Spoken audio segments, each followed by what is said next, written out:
Assalamu alaikum and good morning, students. Our topic today is the CRIPS Mission 1942. As in the previous lecture, we discussed that Pakistan Resolution of 1940.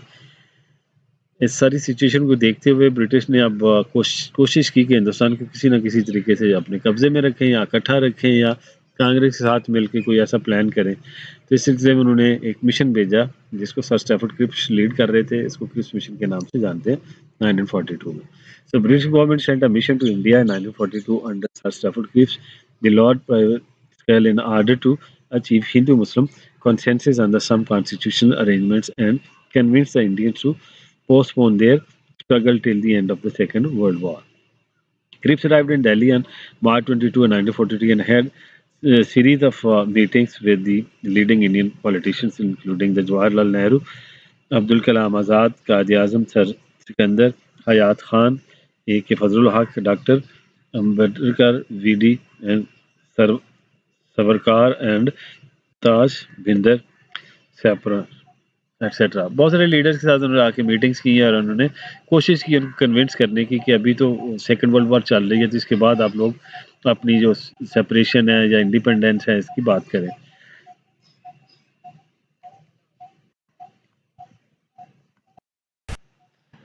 Proposal 1942 अब क्या proposals लेके आए थे in the constitution assembly के अंदर। वो कुछ इनको कंसेशन देना चाह रहे थे इंडियंस को, कुछ दूसरे लफ्ज़ों में कह लें कि इनको कोई इंसेंटिव्स देना चाह रहे थे कि ये किसी तरीके से पार्टीशन से या इंडिपेंडेंस से बाज आ जाए। At the end of the war, the Constitutional Assembly would be set up with the power to frame the future Constitution of India. The members of the Assembly were to be elected on the basis of proportional representations by the provincial assemblies. Princely states would also be given representation in the Constitution Assembly. इसमें वो कह रहे हैं कि हम इसके elections करवाएंगे वार के बाद और इसमें सबको अपॉर्चुनिटीज़ दी जाएगी। इवन प्रोविंसेस जो हैं प्रिंसेस जो हैं इनको भी अपॉर्चुनिटी दी जाएगी असेंबली में बैठने के लिए। तो इलेक्टेड लोग जो हैं वो असेंबली में बैठेंगे। यानी अब ब्रिटिश ये बता रहे थे कि आप में से ही लोग बैठेंगे, इलेक्टेड लोग जो होंगे। ब्रिटिश इतने डोमिनेट नहीं करेंगे।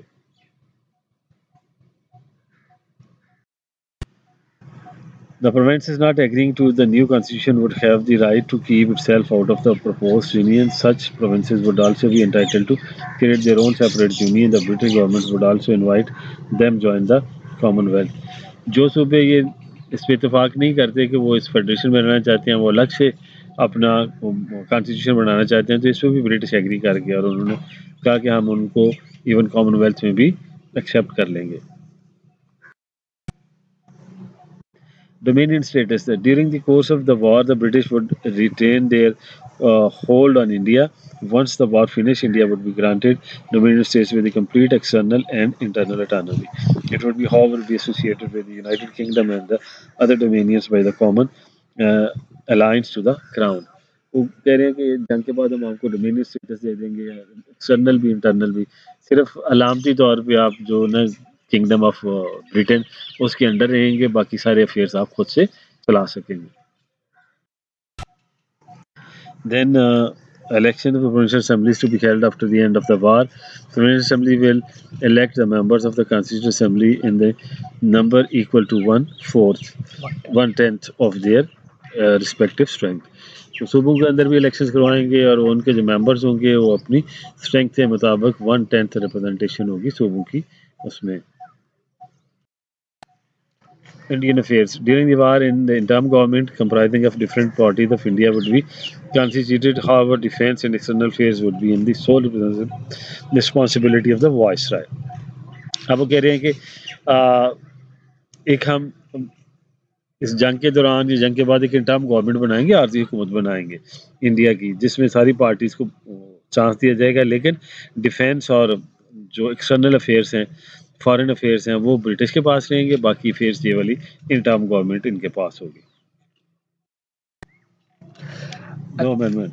अच्छा, इसमें आपने जितने भी देखे हैं पॉइंट्स, आपने वो 6 पॉइंट्स आप ऊपर दे चुके हैं या 5 पॉइंट्स आप ऊपर दे चुके हैं। इसमें लास्ट पॉइंट जो ऐड किया गया था कि इसमें ना तो आप अपनी तरफ से कोई सजेशन दे सकते हैं, ना इसमें कोई अमेंडमेंट की जा सकती है। यानी कि जो क्रिप्स मिशन ने जो प्रपोज़ल प्रेजेंट किया है, इसके जितने पॉइंट्स हैं या तो आपको उसको एक्सेप्ट करना पड़ेगा या इसको रिजेक्ट करना पड़ेगा। इसमें ना तो आप अपनी तरफ से कोई सजेशन दे सकते हैं, ना अमेंडमेंट कर सकते हैं। तो लास्ट पॉइंट ये था क्रिप्स मिशन का कि इसमें कोई चेंजेस नहीं होगी। उसके बाद जो रिएक्शन आया था मुस्लिम लीग और कांग्रेस का, इस तरह ऑब्वियसली जब उनके पास ये ऑप्शन आ गई कि इसको एक्सेप्ट करें या रिजेक्ट करें, तो उन्होंने रिजेक्ट कर दिया दोनों straight way. Quaid-e-Azam considered these proposals as unsatisfactory and was of the view that the acceptance of the Cripps proposal would take the Muslims to the gallows। Quaid-e-Azam ने कहा कि बिल्कुल भी एक्सेप्टेबल नहीं है, अनसेटिस्फैक्ट्री है। इसी तरह गांधी ने भी इनकार कर दिया, उन्होंने भी इसको एक्सेप्ट नहीं किया, दोनों ने रिजेक्ट कर दिया कि हमें ये प्रपोजल्स नहीं चाहिए, क्योंकि यहाँ पे बिल्कुल वाज़ेह क्लियर वो इंडिपेंडेंस की बात नहीं कर रहे थे, वो डोमिनियन स्टेटस की बात कर रहे थे, कभी वो राइट्स की बात कर रहे थे, कभी वो कह रहे थे आपको ये अफेयर्स अपने पास रख लेंगे, ये ब्रिटिश के पास रहेंगे। जबकि इस वक्त दोनों जो थी मुस्लिम लीग और कांग्रेस, वो उनको ये एहसास हो गया था कि after the second world war British were not in the position to control India, so they were more pressurising them. So conclusion is that actually Quaid-e-Azam and other Muslim League leaders were convinced that Cripps was a traditional supporter of a Congress and thus could not present an objective solution to the problem. On the arrival of the Cripps, Quaid-e-Azam made it clear that he was a friend of Congress and would only support the Congress interests. इसका conclusion आप simple सा आप दे सकते हैं। आपने जितने ऊपर आपने प्रपोजल देखे हैं, तो मुसलमानों का जो पॉइंट ऑफ व्यू था रिगार्डिंग जो है क्रिप्स मिशन का, वो ये था कि इसमें जो है डिमांड ऑफ पाकिस्तान, ठीक है, वो शामिल नहीं की गई। यानी ऐसा कोई प्रपोजल नहीं है जिसमें आप देख सकते हैं कि इसमें कोई सेपरेशन की बात नहीं की गई, कोई ऐसा फार्मूला नहीं दिया गया जो मुसलमानों के लिए एक्सेप्टेबल हो। तो आप कह सकते हैं इन शॉर्ट कि मुसलमानों के लिए इसको एक्सेप्ट करना तो बिल्कुल ही नामुमकिन था।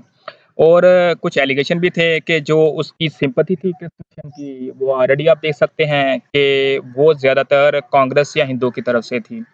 तो कायद-ए-आज़म ने साफ कहा था कि ये एक आप कह लें कि फ्रेंडली जो है एक प्रपोजल दिया गया है वो कांग्रेस के लिए, हिंदू कम्युनिटी के लिए, तो लिहाजा हमारा इसको एक्सेप्ट करना नामुमकिन सी बात है।